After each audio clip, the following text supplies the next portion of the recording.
A blinding flash of light shattered the heavy morning mist on Interstate 95, followed a split second later by a deafening roar that vibrated through the asphalt and into the chests of every driver within a 2-mile radius.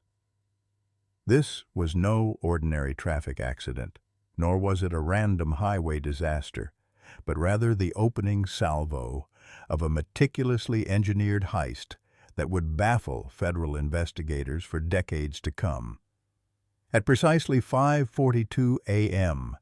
just as the first pale light of dawn began to bleed across the horizon, a heavily armored transport vehicle carrying highly classified government assets was completely cut off, isolated, and systematically neutralized in a brilliant display of tactical precision. There were no frantic warnings over the radio, no desperate pleas for backup from the heavily armed guards inside, and absolutely no chaotic scrambling from the attackers who moved with the fluid, eerie confidence of ghosts. Within 90 seconds, an entire security convoy worth millions of dollars in defensive technology was rendered completely deaf-blind and paralyzed, cut off entirely from their central command center without a single bullet being fired in return.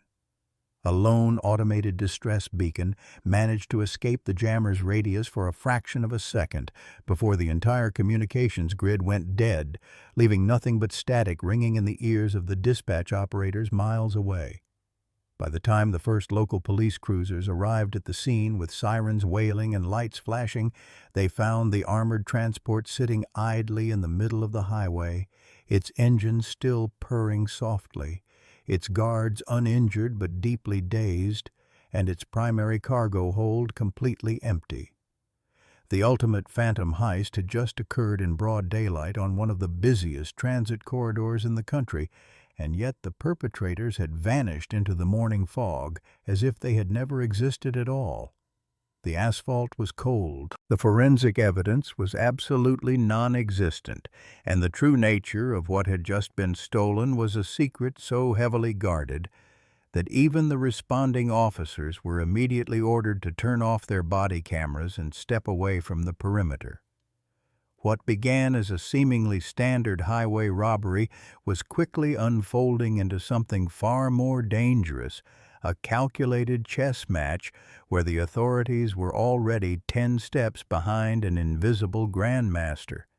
Every single detail of the scene suggested that this was not merely a crime of opportunity, but the execution of a flawless masterpiece of criminal strategy that had been rehearsed down to the millisecond.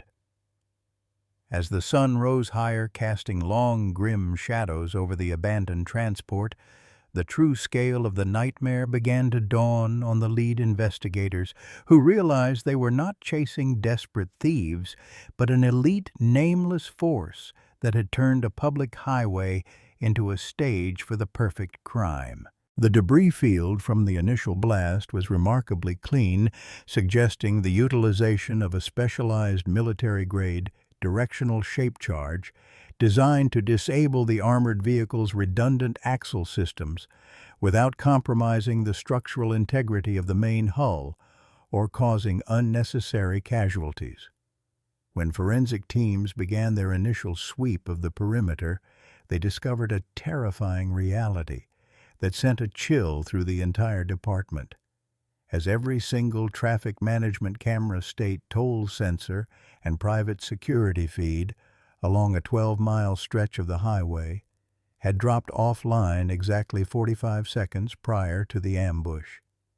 This was not the result of a crude physical wire cutting or a localized power failure, but rather a highly sophisticated synchronized cyber assault that injected a looping data packet directly into the regional fiber optic hub, effectively blinding the entire state's surveillance network. The level of operational security demonstrated by the thieves was so absolute that not a single fingerprint, DNA sample, or stray fabric fiber was recovered from the exterior of the armored vehicle or the surrounding roadway, despite hours of meticulous vacuuming and chemical dusting by elite forensic specialists.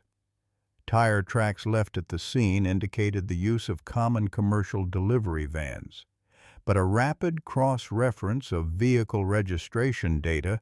revealed that the specific tire models had been purchased in cash from multiple independent distributors across 4 different states over the preceding 6 months.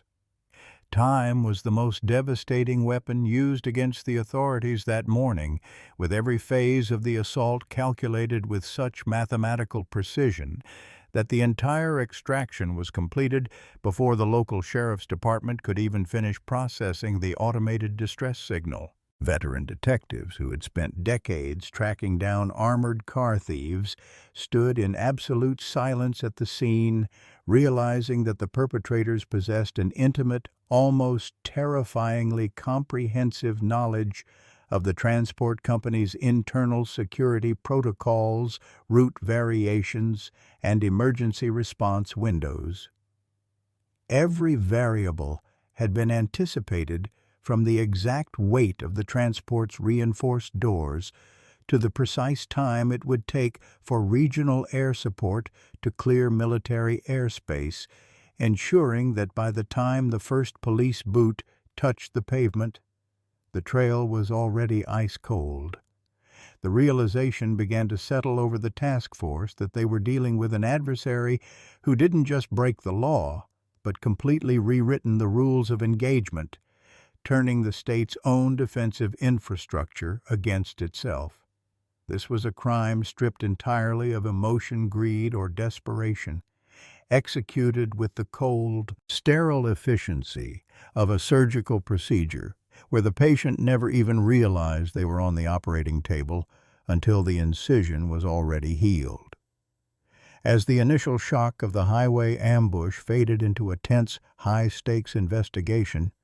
the federal government initiated a massive, unprecedented, multi-jurisdictional manhunt that quickly expanded across 5 state lines within the first 6 hours of the crime. Special tactical units, elite tracking squads, and federal aviation assets were deployed in a massive dragnet flooding known criminal transit corridors and executing high-risk warrants on suspected safe houses belonging to the region's most notorious syndicates.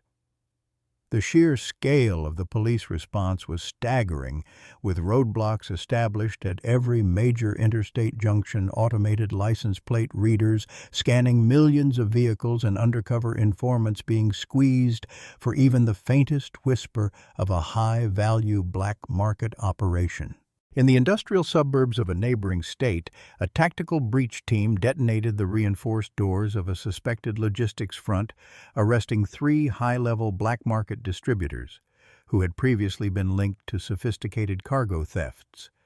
But the raid yielded nothing more than empty crates and confusion. Each suspect interrogated by federal agents maintained absolute innocence regarding the highway heist, their alibis verified by independent surveillance feeds that clearly placed them hundreds of miles away from the blast zone during the critical timeline. It became increasingly clear that the traditional criminal underworld was just as blind to this operation as the authorities were suggesting, that the masterminds operated completely outside the established networks of fences, informants, and career criminals. Every single lead pursued by the task force seemed to dissolve into a labyrinth of dead ends, prearranged false trails, and intentionally planted misinformation designed to waste valuable investigative hours and scatter law enforcement resources across the map. The task force was burning through millions of dollars in operational budgets, launching massive raids based on highly credible electronic intelligence, only to discover that the digital footprints they were tracking had been deliberately left behind as breadcrumbs. It was a psychological war of attrition, where the investigators were being forced to run in circles around the country, chasing ghosts, while the real perpetrators remained entirely stationary, buried deep within the blind spots of the system. The sheer frustration within the command center was palpable. as veteran directors realized that every aggressive move they made had been anticipated months in advance, analyzed and thoroughly neutralized by an enemy they couldn't even name. The true turning point of the investigation arrived not from a breakthrough in the field, but from a quiet, terrifying discovery deep within the manifest records of the transport company's corporate headquarters. When seasoned financial crimes investigators began digging into the insurance filings and cargo declarations for the targeted transport vehicle, they discovered that the primary asset listed was not a cache of Federal Reserve notes, minted gold bullion, or untraceable bearer bonds as the public had been led to believe. Instead, the cargo manifest contained a single highly restricted federal serial number, pointing to a heavily reinforced temperature-controlled titanium canister that had been classified under a national security directive usually reserved for experimental technology or state secrets. Access to the files detailing the contents of that specific canister was abruptly restricted by a triple-layer encryption protocol, and within 30 minutes of the discovery, a team of unidentified federal officials arrived at the local precinct to seize all digital copies of the manifest. The sudden intervention of high-ranking government executives from Washington transformed the nature of the case overnight, confirming the investigators' worst fears that the stolen asset possessed a geopolitical value far more volatile than mere currency. Rumors began to circulate within the inner circle of the task force that the canister contained anything from advanced aerospace blueprints and encrypted quantum cryptography keys to highly sensitive intelligence profiles that could compromise global alliances if leaked to foreign entities. The absolute secrecy surrounding the item made the investigation nearly impossible, as detectives were forced to track a stolen object without even knowing its physical weight dimensions or potential hazards, effectively blinding them in their pursuit. It became obvious that the mastermind behind the heist had not chosen this specific transport by chance or for financial gain, but had targeted this exact route because they knew precisely what the government was moving under the cover of darkness. The monetary value of the item was completely irrelevant, because on the global stage, the information or technology contained within that titanium seal was worth infinitely more than all the gold in the Federal Reserve, offering the holder absolute leverage over the highest echelons of power. As federal analysts meticulously reconstructed the timeline of the heist over the preceding 12 months, a terrifying pattern began to emerge from the digital archives of the Transit Authority and municipal planning departments. Every single element of the operation, from the specific timing of the highway maintenance schedules to the sudden retirement of the transport route's most experienced security driver, was revealed to be part of a massive, interconnected chain of manipulation stretching back nearly a year. The masterminds had not simply planned a robbery, but had subtly altered the local infrastructure, manipulating traffic flow algorithms, scheduling artificial road construction delays, and purchasing properties adjacent to the highway through a web of anonymous shell corporations. The individual suspects who had been captured during the initial cross-state raids were discovered to be completely unwitting pawns hired through anonymous dark web contracts to perform seemingly minor tasks like parking a van or purchasing specific equipment without ever knowing the true nature of the operation. These low-level operators were entirely disposable, intentionally left behind by the architect of the heist, to serve as human shields absorbing the full impact of the law enforcement response, while providing a massive distracting wall of noise for investigators to sift through. The real mastermind had never once stepped foot on the highway, never communicated using a traceable electronic device, and never used a real name, existing purely as an invisible force directing a symphony of criminal precision from the deep shadows. The entire investigation had been weaponized against the police with each new discovery, carefully engineered to lead the task force to a specific conclusion that would ultimately draw resources away from the true escape corridor. It was a realization that paralyzed the command center as the lead director stared at the massive analytical wall map and realized that every tactical decision they had made since 5:42 a.m. had been dictated to them by the very criminal they were trying to catch. The state's entire law enforcement apparatus had been successfully turned into an instrument of the thief's grand design, moving precisely where he wanted them to move, when he wanted them to move like pieces on a board. The illusion of control finally shattered late on the third night of the investigation when a highly anomalous, heavily encrypted data signal was detected originating from a decommissioned industrial manufacturing facility located just outside the eastern metropolitan boundary.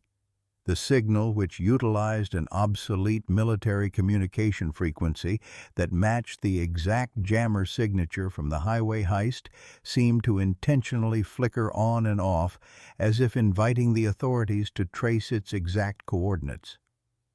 Within 20 minutes, the entire tactical command structure was rerouted to the perimeter of the decaying industrial park, with heavily armed special response teams moving in absolute silence through the overgrown concrete yards and rusted steel structures under the cover of a moonless night. The tension in the air was suffocating as the strike teams set up a tight perimeter, their thermal imaging scopes scanning the crumbling brick walls for any sign of life, but finding nothing but the cold uniform signatures of an abandoned wasteland.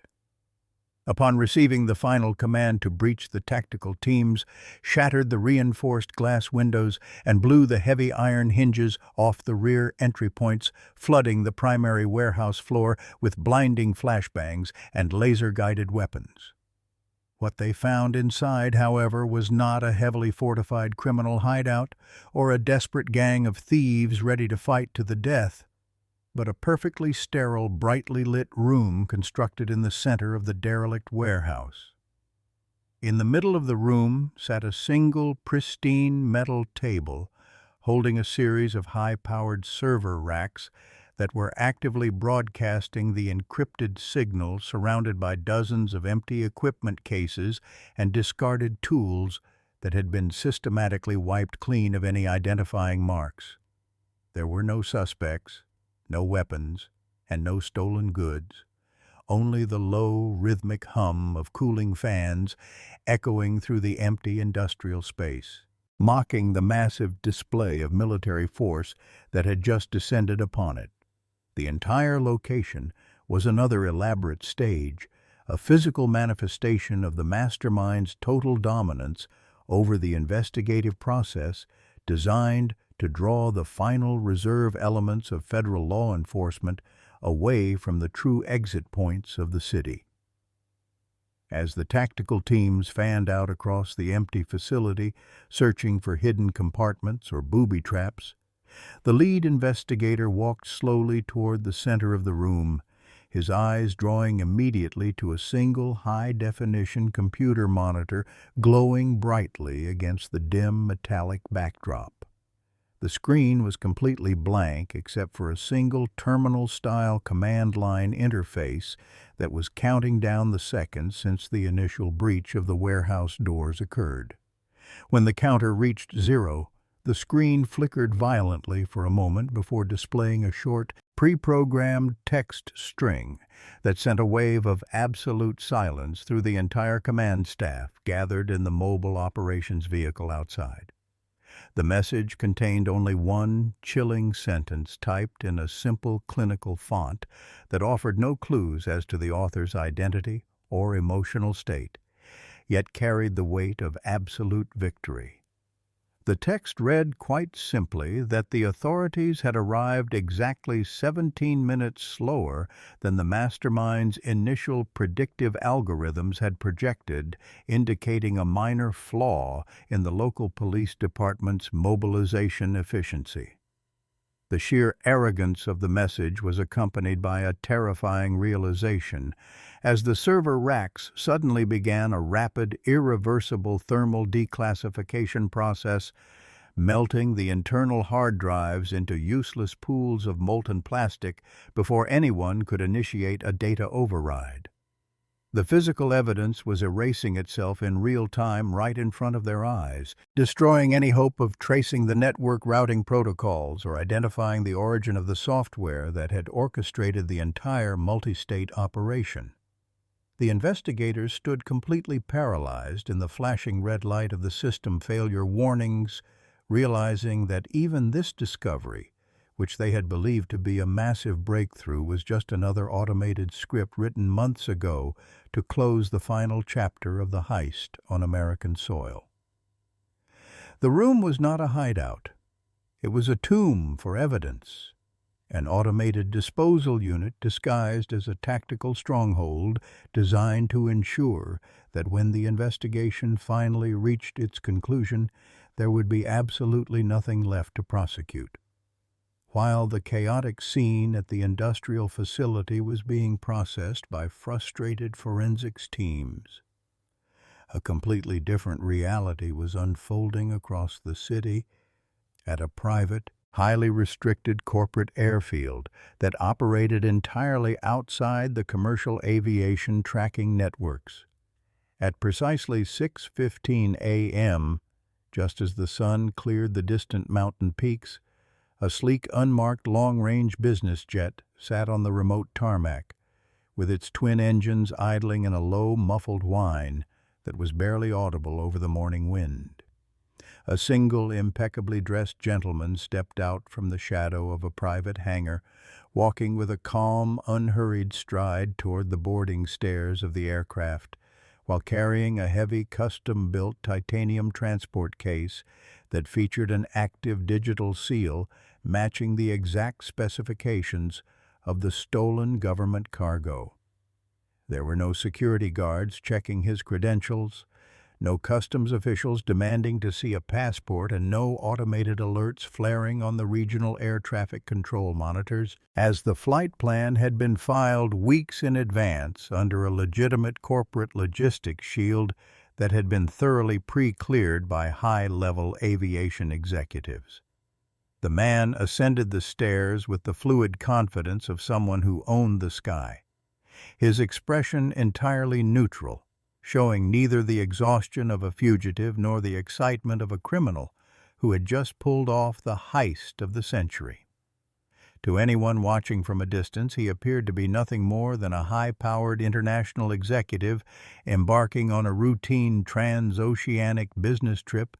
completely disconnected from the flashing police lights and desperate forensic sweeps occurring just 30 miles away. As he entered the luxurious, soundproof cabin of the jet, the flight attendant closed the heavy pressurized door behind him, sealing out the rest of the world and finalizing an escape plan that had been executed without a single physical or digital misstep. The aircraft began to taxi slowly toward the edge of the private runway, its sleek silhouette blending perfectly into the gray, overcast sky, completely invisible to the thousands of law enforcement agents who were currently scouring the highways and warehouses below. The individual took his seat in the main cabin, carefully securing the titanium transport canister into a custom floor-mounted locking mechanism that had been installed in the aircraft prior to its arrival at the private airfield. Just as the aircraft reached its final holding position at the edge of the runway, awaiting the final clearance. From the private tower, a secure, heavily encrypted satellite telephone built into the armrest began to emit a low, rhythmic chime that broke the silence of the cabin. The man reached down with a calm, practiced motion, lifting the receiver to his ear without speaking a single word, waiting for the caller on the other end to initiate the secure verification protocols that would confirm the call was originating from a safe node. After a brief 3-second delay, during which the system's quantum encryption algorithms cycled through millions of shifting code keys, A distorted, electronically masked voice sounded through the receiver, asking with cold, analytical precision if the first phase of the operation had been successfully completed without external complications. The gentleman looked out the window, watching the distant lights of the city fade into the morning mist, a faint, almost imperceptible smile breaking across his face as he absorbed the true significance of what he had achieved over the last 72 hours. He responded in a quiet, deeply confident tone, stating with absolute certainty that every single variable had fallen perfectly into place, that the authorities were currently occupying themselves with the prearranged distractions, and that everything was proceeding exactly according to the primary blueprint. The voice on the other end offered no praise or celebration, merely acknowledging the statement with a brief clinical confirmation before severing the satellite connection, leaving nothing but the soft, steady hum of the jet engines filling the cabin as the plane began its final acceleration down the runway. The unmarked corporate aircraft lifted off the tarmac with effortless grace, climbing rapidly into the upper atmosphere and banking sharply toward the vast, untraceable expanse of the Atlantic Ocean, where international radar coverage became a patchwork of easily bypassed blind spots. Behind it on the ground, the official investigation into the highway ambush was already beginning to stall under the immense weight of political bureaucracy, administrative confusion, and a complete lack of actionable physical evidence. The case files would eventually be organized into massive, leather-bound binders, labeled with highest security classifications and locked away in the deepest archives of the federal government, destined to become a legendary cautionary tale discussed only in whispered tones by future generations of intelligence operatives. To the public, the event would slowly fade from the news cycle, dismissed as an unresolved cargo robbery perpetrated by an exceptionally clever group of domestic thieves who had simply gotten lucky with a vulnerable transport route. The mainstream media would never learn about the titanium canister, the loop code that blinded the highway cameras, or the chilling message left on the computer monitor in the abandoned warehouse, as the true nature of the event was far too dangerous to ever be released to the general populace.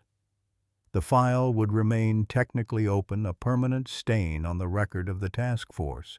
but everyone within the department knew that they would never see the inside of that titanium case. Nor would they ever discover the true identity of the man who had directed the entire operation from the shadows. The perfect crime had been achieved not through brute force or luck, but through an absolute mastery of human psychology, technological exploitation, and structural manipulation, leaving the victim entirely unaware of the true extent of their loss. As the jet reached its cruising altitude of 41,000 feet, carving through the dark winter sky far above the commercial flight lanes, the passenger opened a high-end personal laptop that was connected to a completely independent private satellite network. He watched a digital map display a series of complex logistical coordinates lighting up across 3 separate continents, indicating that while the highway heist was now officially concluded, it represented only the first minor tactical move in an immensely larger multi-layered geopolitical strategy. The stolen asset inside the titanium canister was not the final prize, but merely a master key, a critical piece of leverage designed to unlock a series of highly secure networks and dismantle international economic structures that had stood unchallenged for over a century. The true operation was not ending in the morning mist of an American highway, but was actually just beginning at this very moment, high above the clouds, as the invisible architect prepared to initiate the next phase of a silent global realignment. The world below would continue to sleep completely oblivious to the fact that the entire balance of power had subtly shifted during the early hours of the morning, all because of a 70-second ambush on a lonely stretch of interstate that had been executed with absolute perfection. The plane continued its silent journey into the deep darkness of the night, carrying a ghost, a secret, and a flawless plan that would change the course of history without ever leaving a single trace for the world to find. While the unmarked corporate jet was effortlessly cutting through the freezing upper layers of the Atlantic airspace, 3 different international intelligence agencies were simultaneously operating in a state of silent high-alert panic within their respective underground command centers. The disappearance of the titanium canister had automatically triggered an inverted geopolitical domino effect that was completely invisible to the global economic markets but immediately felt by foreign ministry offices from London to Tokyo.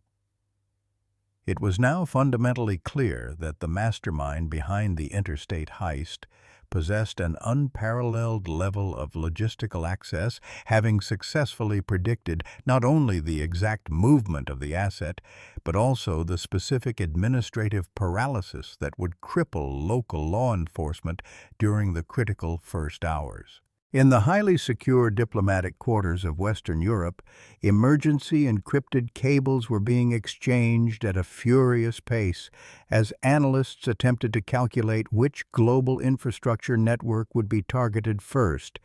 now that the master key had been permanently compromised.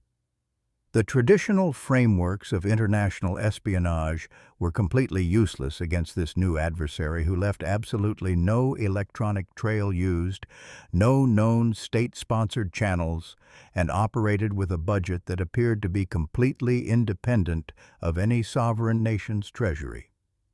Every single counterintelligence protocol that had been established during the late 20th century to protect high-value technological assets was rendered obsolete in a single morning, exposed as slow, rigid, and completely predictable by an elite architect who treated global security networks as nothing more than lines of primitive code. The task force on the ground was still painstakingly searching for physical tire tracks and interviewing traumatized security guards, completely unaware that the crime they were investigating had already evolved into a silent, borderless conflict that threatened to rewrite the rules of international power dynamics before the week was over. Inside the pressurized cabin of the ascending aircraft, the lone passenger remained perfectly still, his eyes locked onto the glowing terminal matrix of his custom laptop as a series of automated confirmation pings began to populate the lower quadrant of the screen.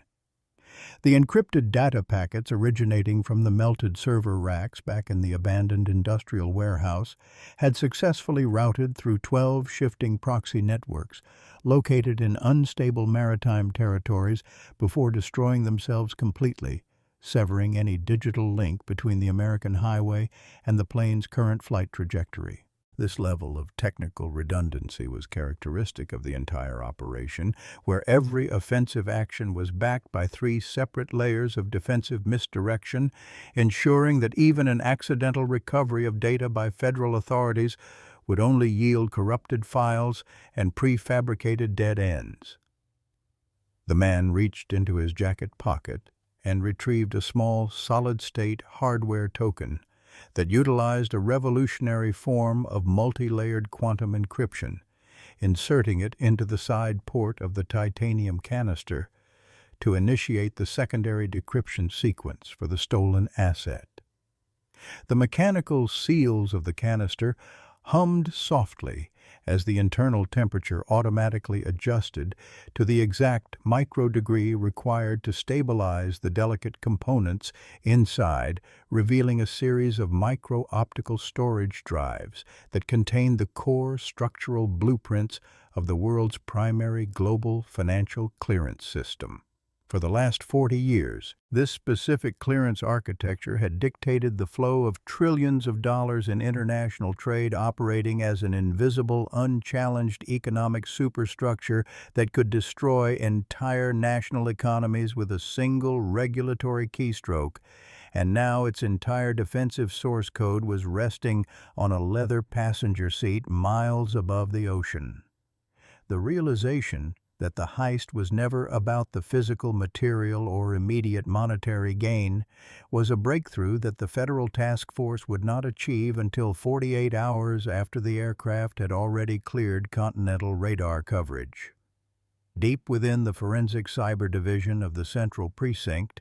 a lone data analyst discovered a microscopic anomaly in the regional fiber optic hub's traffic logs that had occurred exactly 3 weeks prior to the highway ambush, indicating that someone had subtly altered the bandwidth allocation thresholds for the entire metropolitan area. This meant that the criminal network had not simply jammed the security cameras on the morning of the robbery, but had actively taken control of the city's digital infrastructure months in advance, treating the entire urban grid as an extended laboratory for their tactical rehearsals. The sheer scale of the preparation required to execute such a maneuver implied a level of institutional penetration that terrified the lead investigators, suggesting that the mastermind had operatives embedded within the very telecommunications corporations responsible for maintaining the state's secure networks. Every interview, every subpoena, and every physical warrant that had been executed since the start of the manhunt was now viewed through a lens of profound paranoia, as the directors realized that their internal communications had likely been intercepted long before the first explosive charge detonated on the interstate.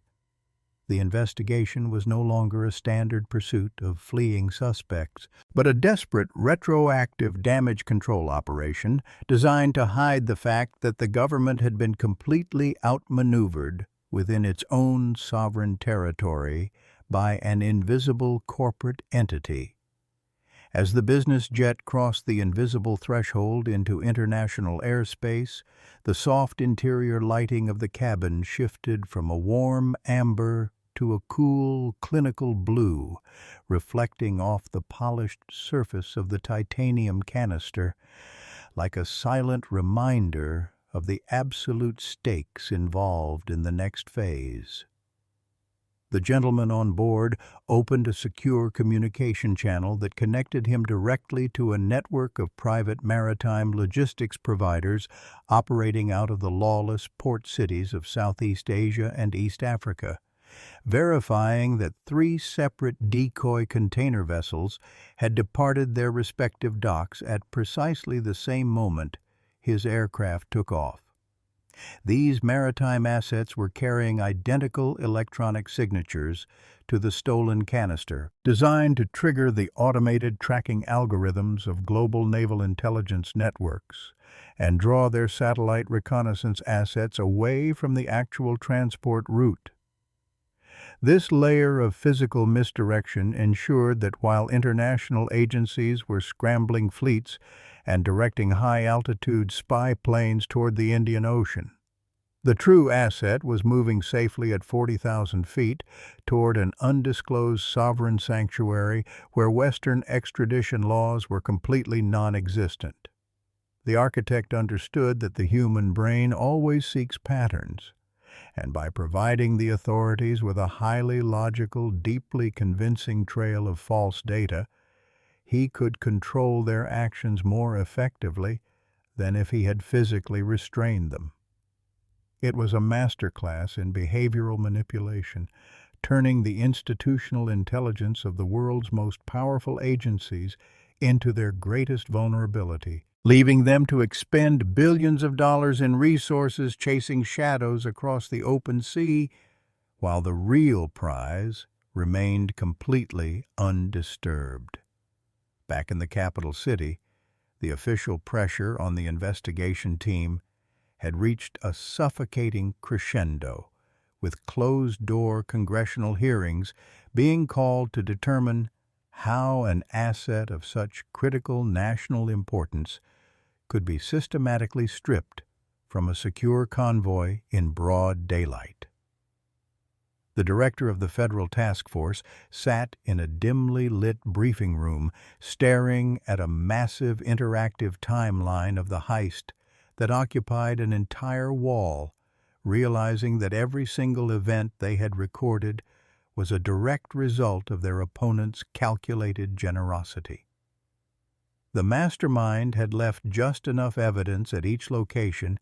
to keep the police moving forward, providing them with a false sense of progress that prevented them from looking at the larger structural anomalies occurring on the global stage. Reports were now arriving from international banking compliance monitors indicating a sudden, highly synchronized fluctuation in short-term currency options across multiple European exchanges, a subtle market anomaly that could only be executed by someone who possessed an intimate real-time understanding of the stolen clearance protocols. The heist on the highway was merely the physical catalyst for a massive financial coup that was currently taking place in the digital ether,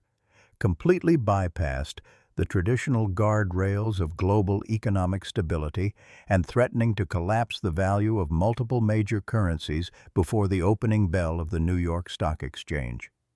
The investigators were running out of time, trapped in a localized procedural nightmare, while their adversary was busy rewriting the economic geography of the modern world from a leather seat in a nameless corporate jet.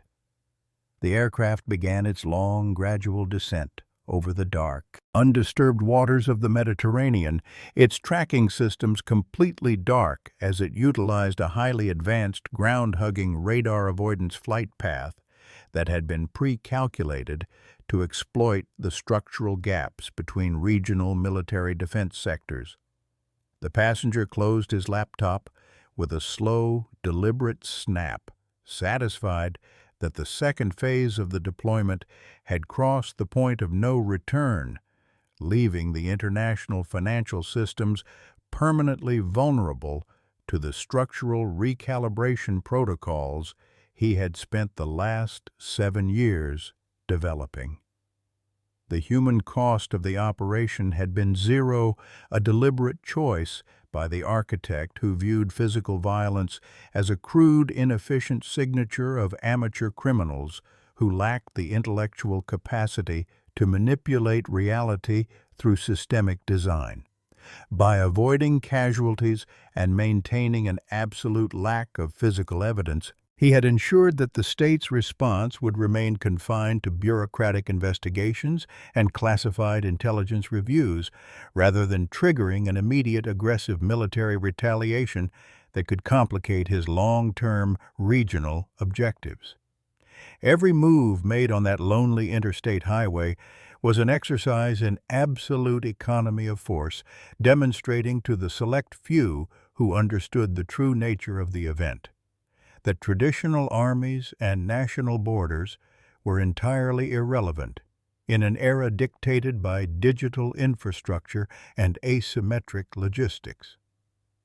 The gentleman adjusted his cuffs, looking down at the sprawling, lit-up coastline of a sovereign principality that served as the primary administrative haven for the world's most powerful independent financial syndicates, knowing that his arrival would mark the official beginning of a new global order. The local field office of the Federal Task Force was abruptly issued a total cease and desist directive from the highest levels of the executive branch at exactly 4:15 p.m. on the fourth day of the investigation, bringing a sudden violent end to the most expensive manhunt in regional history. All physical evidence gathered from the highway blast site, the intercepted dark web servers, and the abandoned warehouse facility was systematically packed into unmarked wooden crates and loaded onto a military transport vehicle under the direct supervision of unidentified internal security agents who refused to show any credentials to the local detectives. The official explanation provided to the media was a brief, highly sterile statement claiming that the entire event had been part of a prearranged, unannounced national security readiness exercise designed to test the emergency response capabilities of regional law enforcement and private security infrastructure. The veteran detectives who had risked their lives breaching the warehouse and tracking the digital footprints stood on the tarmac in absolute silence,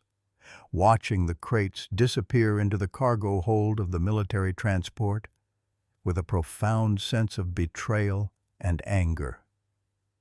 They knew with absolute certainty that there was no exercise, that the titanium canister was still missing, and that the government had simply decided to bury the case forever, rather than admit to the public that a nameless individual had successfully compromised the core defensive architecture of the state. The paperwork was altered, the digital records were purged from the local servers, and the entire file was reduced to a collection of highly classified ghost documents that would never see the light of a courtroom or a public archive. As the business jet aligned itself with the private runway of a heavily fortified corporate compound built deep into the coastal cliffs of an independent territory, the automated landing lights flickered on in a prearranged sequence that confirmed the absolute security of the facility. The wheels touched the smooth asphalt with a faint chirp, bringing the aircraft to a smooth, rapid deceleration that signaled the official end of the transit phase and the beginning of the immediate integration sequence for the stolen assets. The ground crew, dressed in sterile, unbranded tactical uniforms, moved with absolute speed to establish a secure perimeter around the aircraft, their eyes scanning the dark horizon for any sign of unauthorized surveillance or international intercept assets. The gentleman stepped out of the pressurized cabin, the cool maritime air hitting his face as he descended the stairs, with the titanium canister held firmly in his right hand, completely unbothered by the immense geopolitical storm he had left behind in his wake. He was met at the base of the stairs by a small delegation of high-level international financiers and technology executives who had traveled from 3 different continents under absolute secrecy to witness the arrival of the master key that would liberate their capital from the constraints of Western regulatory systems. There were no handshakes, no celebratory toasts, and no expressions of relief, because for these individuals, the successful execution of the highway heist was merely the fulfillment of a commercial contract that had been negotiated down to the last decimal point over a year ago. The delegation walked in absolute silence through a series of reinforced subterranean corridors beneath the coastal compound, arriving eventually at a massive state-of-the-art data center that operated entirely on a closed-loop geothermal power grid, completely immune to external energy grid failures or state-directed telecommunication shutdowns. In the center of the primary server hall stood an empty, custom-engineered terminal interface that had been designed specifically to receive the micro-optical storage drives contained within the stolen titanium canister. The gentleman placed the canister onto the diagnostic platform, entering the final 32-character biometric authorization code that would release the mechanical locks and allow the facility's supercomputers to begin the immediate absorption of the clearance source code. As the data transition progress bar illuminated the dark glass surfaces of the room, the collective future of the global financial elite began to shift, with hundreds of billions of dollars in untraceable capital automatically rerouting into newly constructed, completely anonymous, algorithmic liquidity pools. The traditional central banks of the world were completely blind to this transition, their automated monitoring software unable to detect the subtle structural shifts, because the stolen code allowed the new network to mimic the exact cryptographic signatures of legitimate federal transactions. The master plan had been executed without a single flaw, turning a public highway robbery into the foundation for a permanent parallel economic reality that operated completely beyond the reach of any government army or regulatory authority on Earth. The gentleman walked away from the terminal room, leaving the technicians to oversee the final percentages of the data integration, and stepped out onto a private stone terrace that overlooked the vast, dark expanse of the Mediterranean Sea as the first pale light of a new dawn began to break over the horizon. He retrieved his personal mobile device, which had remained completely powered down since the initial detonation on the interstate, and initiated a single highly secure voice call to a number that existed entirely outside the global telecommunications registry. The line connected instantly without a single ring, and the voice that answered from the other side was not the distorted electronic mask from the satellite phone,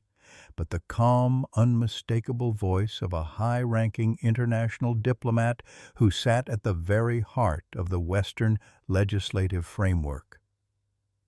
The diplomat asked with a tone of quiet desperation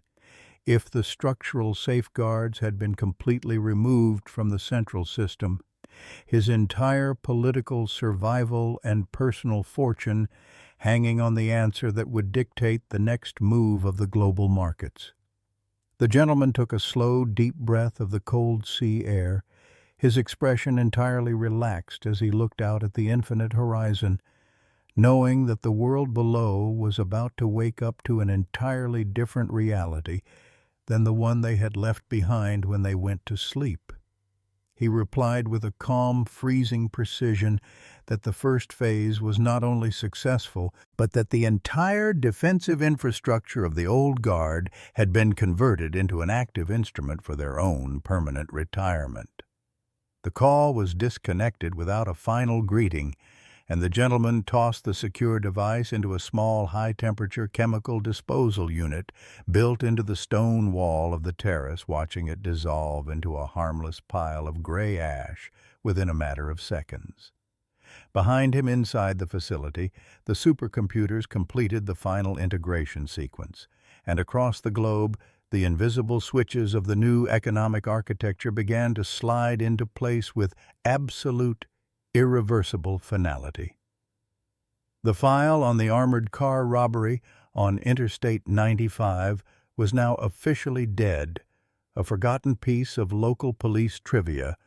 that would remain buried in a dusty federal warehouse until the paper turned to dust and the ink faded into nothingness.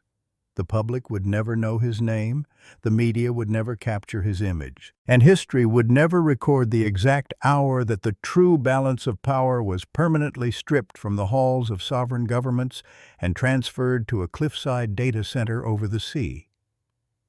For the architect of the perfect crime, the heist was never a violation of the law, but a necessary mathematical correction to an obsolete system that had outlived its efficiency, executed with the clean, emotionless precision of a grandmaster, concluding a game that was decided before the first move was ever made. He walked slowly back into the warm light of the compound, the heavy reinforced glass doors sliding shut behind him, sealing out the sound of the wind and the sea, leaving the world below to navigate the storm that he had so beautifully, flawlessly created.